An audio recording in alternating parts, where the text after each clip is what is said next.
Mesdames, Mesdemoiselles et Messieurs, bonjour. L'Assemblée nationale sous le charme de Louis Vlavonou, c'est le refrain que chantent les canards à nous parvenus ce jour.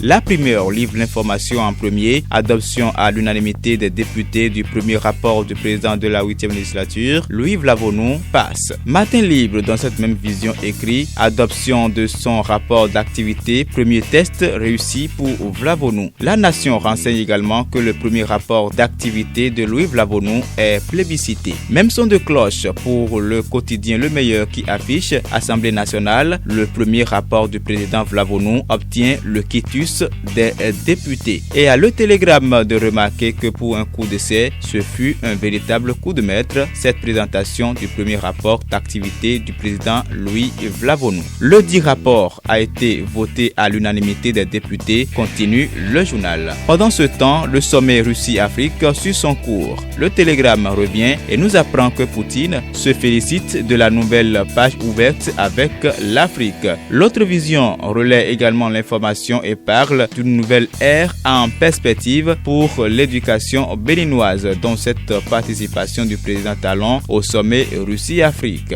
Vers l'augmentation du nombre de bourses d'études russes pour le Bénin, souligne ce canard. La nouvelle génération a relevé un autre pan de cette coopération bénino-russe et il s'agit du renforcement de l'AS Cotonou-Moscou. On reste toujours avec la nouvelle génération pour aborder la retombée de la visite de Talon au Japon. Le journal met en manchette retombée de la visite de Talon au Japon, bientôt une industrie textile à Semekoji. Les mauvais souvenirs de CITES et de Coteb, bientôt définitivement oubliés, ajoute cette publication. Le potentiel rejoint le rang et titre, implantation en vue d'une usine textile à Semekoji, Talon plus proche de la transformation du coton fibre. L'autre vision relève aussi cette vision du président Talon, transformation du coton fibre local. Talon œuvre pour l'implantation d'une usine textile à Semekoji. L'ancien ministre de la Justice de Boni-Yayi, Valentin Djenotin, va comparaître bientôt au tribunal de première instance de Cotonou pour répondre de certains faits. L'information est à découvrir avec